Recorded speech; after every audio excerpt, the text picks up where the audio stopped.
Hello, everybody. This is Louise Eddington, the Cosmic Owl of Cosmic Owl Astrology, and here today to look at Venus' journey through Libra. Venus moved into the sign of Libra earlier today, and it's one of her home signs that she is most closely associated with. Don't love the term rulership, kind of could call her guide, but I'm still working on that. But I'm going to look at her journey through the sign of Libra, which is only until September the 22nd, because she's moving pretty fast at the moment. And as I go through all the aspects, I'm going to kind of look a little bit as well at her cycle and talk about that a little bit, about where she is in her cycle and why I feel some of the aspects that she's making are, let's put it this way, important and in the big scheme of where we are at. All right. So let me get the chart up, but while I get that, please, please, please don't forget to subscribe, give me a thumbs up, leave me a comment, leave the video running because the longer people watch, the more YouTube loves my videos. And I've also pulled a card for this journey through Libra, which I think is very significant. And when I show the card at the end, I may also have a quick look at both the candidates for election in the US. So Harris and 45. So Venus in Libra. And this is take three. So please pray for the tech gods to work well. Mercury just stationed direct right on my Uranus. And I've been in absolute chaos all day, but I've got on top of it. So anyway, let's have a look. So Venus actually entered the sign of Libra earlier today, August the 29th at 9:22 a.m. Eastern. So it's taken me all day to get on top of things and to get to this, but that's okay. And as Venus enters her home sign, do you know the partnership asteroid, sacred partnership, and Black Moon Lilith are both at 6 degrees and conjunct the South Node. And the South Node is about to move back to 6 degrees, where it will sit right through the eclipses. Because I use the true calculation or the osculating calculation of the nodes, which is more movable and erratic. And during the eclipses, the nodes tend to sit at the same degree right the way through the eclipses. It's kind of this static reset point, a potent point. One of the reasons I'd use the true node. So this is where we're at the start. So you can see Venus at 0 Libra. Now, almost immediately, Venus makes a trine to Pluto in Aquarius, and Pluto is about to move back into the sign of Capricorn from September the 1st to November the 19th. Now, this is a significant trine because I consider that Venus and Pluto are very similar in nature. I don't love the octave reference, even though Venus does represent music and octave is a musical symbol. But we could say that. I actually do see her as having a lot in common with Pluto, thanks to an astrologer friend of mine who pointed this out to me a few years ago when I was running one of my Venus retrograde classes.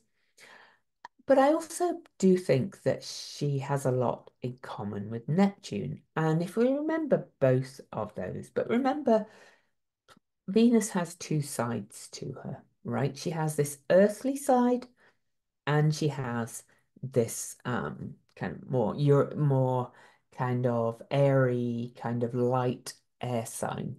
And so she is Neptune's in Pisces, and Venus is said to be exalted in Pisces, and she is to do with love for sure. Yes, she is. Venus is love, relationships, all that kind of stuff. But Venus is also earthly desires, the physicality, kind of those feelings of desire and need and want and all those kind of things. And I don't just necessarily mean physical desire for a partner. I mean desire for, a thing or to create something, that kind of desire. It's kind of that more real creative urge, if you like, physically. So, Venus has both those sides, which is interesting because Pluto and Neptune are in an ongoing sextile to each other, right? And that makes this even more interesting. Last year, when I did the Venus retrograde class with Venus in Leo from July 22nd to September the 2nd, when Venus was retrograde in the sign of Leo, she actually was the focal point of a finger of the goddess, I'm going to call it. Those that are taking my Venus Star Point 1 masterclass will understand why that's significant. But she was the focal point. So these Pluto and Neptune were in an aspect, a sextile to each other, and they still are ongoing at the moment. It's out of sign, pointing at where Venus was in Leo. And today, as I record this, Mercury is just stationed direct at 21 Leo, and the Venus star point was at 20 Leo. The cosmos has an order to it, I tell you. So that's where we're starting. But the Venus trine to Pluto, a trine is a supportive aspect. Venus, being the faster moving planet, is going to start moving towards Pluto. It's like pulling together these physical and earthly desires with soul desires, but it's in air signs. So it's about thinking and planning and communication and how you express those desires in the world, really, I think.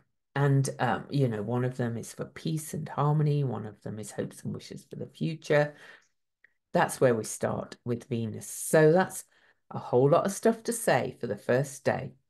I'm going to go forward days because it's not long and not every day has an aspect, and I don't have a lot to say about it on every day. But as Venus starts to quickly move through Libra, she will also make a trine to, I've got to put Sedna on, Sedna. Sedna's over here now. She's actually moved to 1 degree of Gemini. She's moved into Gemini permanently now. She's going to be part of the dance of all the slow moving planets changing signs over the next year or so. And Sedna is really associated with big cycles of change and kind of this do it right or adapt or die kind of energy, especially in Gemini.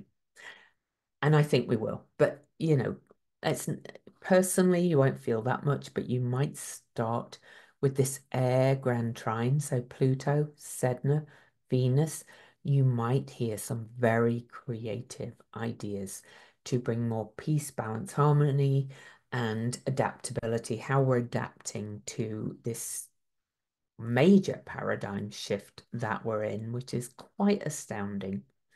So I'm actually probably going to flip forward a few days now. Sorry, I've got my list of transits here because I think most of the transits are worth a big mention. So we are going to move actually till September the 3rd, but let's just watch Venus. You can see she's moving pretty fast here. If I get this up, I don't know if you can see it, but it says she's moving fast here. She's traveling over 1 degree a day at the moment. Okay, so that's a speedy, speedy journey. Okay, through her own sign, where she's so happy. So in a way, it's a bit of a shame. So on September the 1st, Venus has moved to 3 degrees, but Pluto will move back into Capricorn to revisit Capricorn. So remember we started with a trine, an air trine aspect from Libra air sign to Aquarius air sign. Hold that thought for now. So anyway, she has moved on to 3 degrees, okay, and Pluto's going to move back into Capricorn, which is significant, not only because that means that he's actually at the same degree now as Neptune. So, this is very close aspect. That's an ongoing big aspect. So many harbingers of change. Now, on September the 3rd, look at this. Venus meets the South Node. In fact, let me get it exact. Okay. Venus will conjunct the South Node of the Moon. And remember, I said that the South Node and, well, the nodes are now at 6 degrees, which is the degree they're going to sit at through the eclipses. We have two eclipses coming up on September the 18th and October the 2nd. And so this is a potent point. And the South Node is in Libra, really is about no more playing nice, no more kind of codependence, no more placating, and no more peacekeeping for the sake of it, you could say. No more people pleasing. That's another good way of putting it. And it's about moving into Aries, the North Node, which is autonomy and taking a stand and knowing clearly who you are. It doesn't mean being aggressive. It just means not compromising yourself for others. However, we can't have the South Node without the North Node. We are not totally giving up. We are still learning some South Node lessons, no matter where the nodes are, because we do not cut the tail of the dragon off to get to the head of the dragon. Here we are learning to restore some more balance, some more diplomacy, some more cooperation skills, some more ways of speaking in a perhaps a non-violent way. Marshall Rosenberg's nonviolent communication is wonderful for that. So, this is what we're learning. It's also coming from this more lighter place in Libra, especially now Venus is in. And I think we can see that collectively with this kind of, more fun, lighter, joyful approach to how we speak to those that we disagree with, shall we say, which is what diplomacy is about, really. It's about, talking to each other, and it doesn't always mean compromise, but usually it means a little bit of give and take on both sides. The scales, Libra, as we move towards taking the stand. And look at all this. Juno, Black Moon Lilith, Venus, and the South Node in Venus's own sign. This is the divine feminine rising up in a big way. Yes, even more. So, ride this wave, people. Then on September the 4th, okay, I'm just going to keep going forward days now. September the 4th, Venus reaches 7 degrees, meets Black Moon Lilith, kind of a bit of righteous feminine rage coming up there, but in a healthy way, I think, of saying, all right, I'm ready to talk. I'm ready for us to kind of meet in the middle. And remember, this is rising in everybody. But then Venus squares Centaur Pholus, Pandora's box, taking the lid off the structures of our lives that don't meet our needs, and Ceres, way out of bounds still, just stationed direct. At this point, she hears. She has started to move back down to the ecliptic. So she was at 30 degrees 55 minutes declination, which is way off the ecliptic.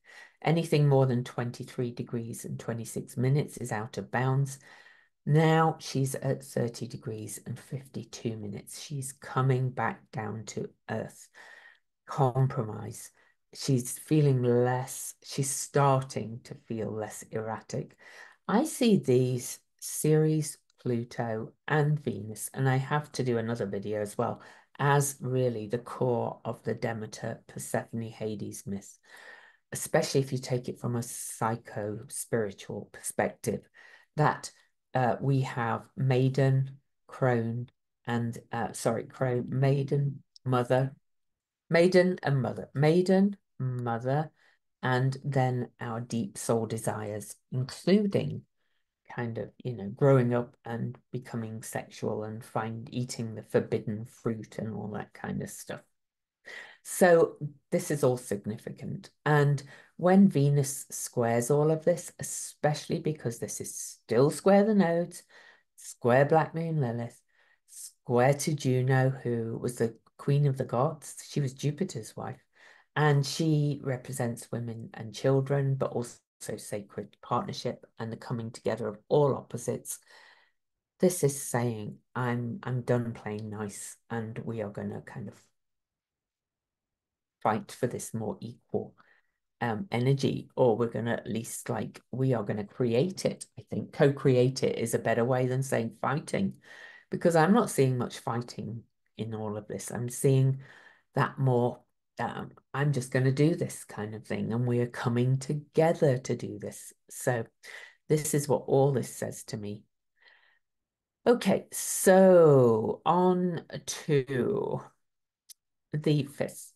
On the 5th, okay, we do have, people differ as to whether this is the the second or third Venus gate. I kind of think it's the second, because when the moon and Venus met for the first time after the new star point came and she started to be an evening star, that was at only 8 degrees from the sun and not visible in many places. So either way, it's a gate, and it's a Libra gate, and the moon and the sun are at 8 degrees, which is, we're in an 8-year. It's a number of stability and infinity, another harbinger of finding balance as Venus descends. Venus is kind of in her waning phase now, as she moves towards next March's morning star Venus in Aries. So this is such a powerful time in so many ways. And then on September the 6th, Venus meets Juno herself. So, let's just move it forward one more day.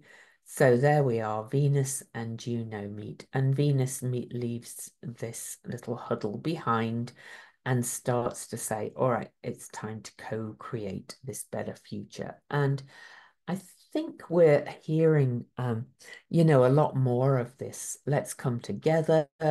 People are kind of switching their alliances somewhat, and just being more loving and caring and saying, we just want some balance back in the world. So I'm going to go all the way to the 9th now. And Venus will, on September the 9th, I'm really going through some of the more minor asteroids here as well. So by the 9th, Venus will have trotted along to the middle of Libra, almost, right at the middle of her journey. She's still moving fast, still moving over a degree a day, and she will actually form a lovely air trine to Chariklo, Grace Spinner and space holder Chariklo, wife of Chiron, holding space and helping us to author and weave a new story of everything, to be quite honest. What a time we're in. It's amazing. I keep being mind blown every day. So that Venus trine to Chariklo is also a lovely supportive aspect. Then on September the 11th, that's a little bit of a fateful day, right? Quincunx. Now, remember I said at the start, if you heard me, I'll repeat it anyway, that Venus is said to be exalted in the sign of Pisces. Well, we have Saturn over there in Pisces retrograde, and Venus actually on September the 11th over here now in Libra, in case you can't follow the chart's movements. Venus over here in Libra will actually make a quincunx to Saturn, and this is saying we've got to kind of let go of these old societal man-made mores and rules and create something new. That's in essence what that is saying. But you personally as well may also be able to release more limiting beliefs, more blocks to moving forward in all these things.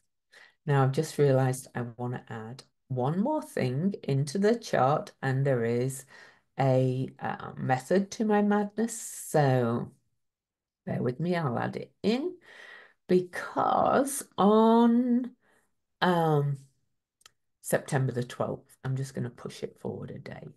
Venus moves to 16 degrees and then to 17, and she actually makes a trine to the north node of Uranus. Now, if you think of the planetary nodes as concentrated energy of the planets, this is big breakthroughs. This is the north node. Scientific breakthroughs, ideas, aha moments, sudden surprising shifts and changes. And Venus, the reason I think this is important is when Venus started her evening star with a conjunction with the Sun at 14 Gemini, the north node of Uranus was also at 14 Gemini. This is the geocentric nodes from Earth's perspective, by the way.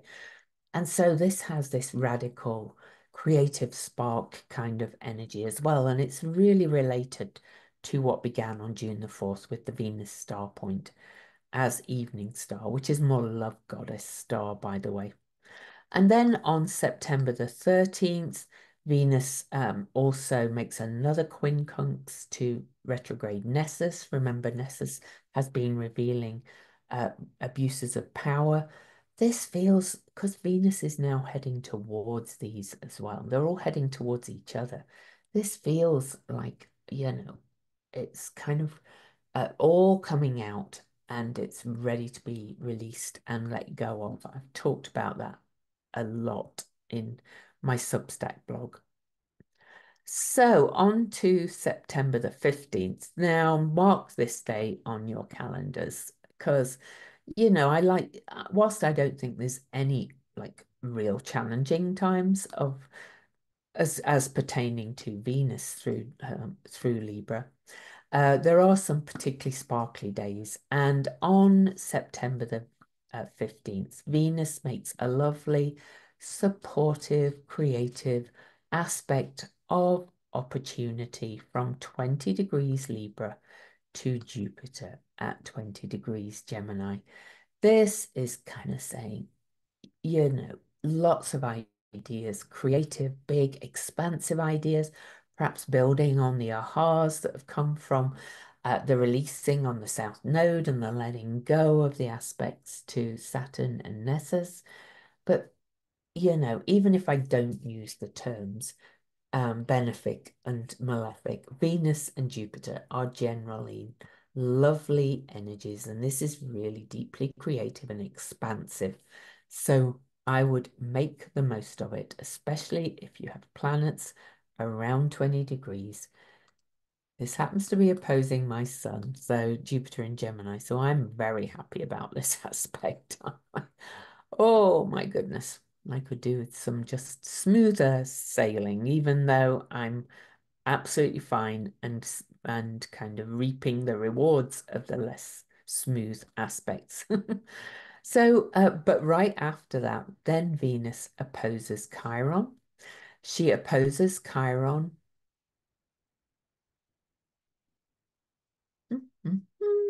Where's Chiron gone? There he is.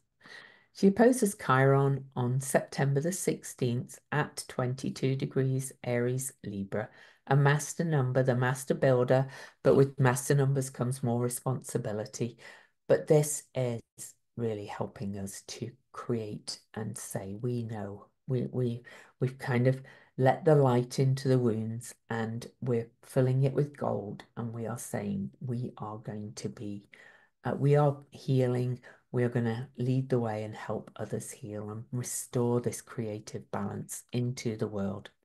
So that one's absolutely lovely. And we're nearly at the end of her journey already. I don't know if I'll have time to look at any charts, maybe very quickly. Eris, Then Venus opposes Eris on the 19th, and some more truths may come out, but also some a little bit of like, I'm going to throw the apple in and, really kind of work for this co-creative way of bringing more equity in the world for the outsiders. You can just feel that it's more lighter and joyful, though. Well, generally in the world, it feels that way to me. I hope it does to you too. And then I'm just going to see what other aspects. On the 20th, Venus will make another quincunx, which is an aspect of adjustment. She makes quincunxes too. A lot of things this month, but she makes a quincunx to Uranus. So that not only was that aspect to the north node of Uranus important, this one is important because Uranus has just stationed retrograde, but the last Venus star point last year was square Uranus. This is an adjustment from something that kind of broke open last year, probably around August, September, October time. Okay, when she was in this square to Uranus. I happen to know exactly what that is for me. I hope you do too. But please note that this is in both Venus signs. So with Venus having this air and earth kind of element and being related to love and relationships, this is about bringing hearts and minds together, really, or physical and spiritual together, and or all of that, and adjusting to bring it in and say we have to kind of we can't come from just one or just the other. So, and then another quincunx. So really, this is kind of all happening at the same time because Neptune is in an aspect to Uranus and then to Pluto. These are in this mini grand trine. I've talked about it on the video with Steve Judd that's out publicly on September the 1st. I've talked about it on other occasions. This mini grand trine is going to be in play for quite a while as Pluto, Neptune, and Uranus all change signs and move forward into fire and air signs. But the Venus is there as well. Now she's in a quincunx to Neptune. And remember, she's exalted in Neptune. So what does this make? A finger of the goddess, again, pointing at Venus. And guess what? She's just 1 degree away from what was the first Libra Venus star point for about 100 years. That was on October the 22nd, 2022, as we move out of Scorpio Venus star into Libra for 100 years. And then next we'll be moving out of the Aries Venus star into Pisces for over 100 years. We are moving out of a Martian era, basically, into a Venusian era in lots of ways. So this is significant as well because it's a finger of the goddess. It's pointing right at this Venus in Libra, saying, are you listening? Are you making the adjustments? That's the quincunxes to bring Uranus radical change and be more loving and compassionate and spiritual and bring it into balance. All right. So much. So it's such an exciting time. Every time I look at the aspects, I'm like, poof.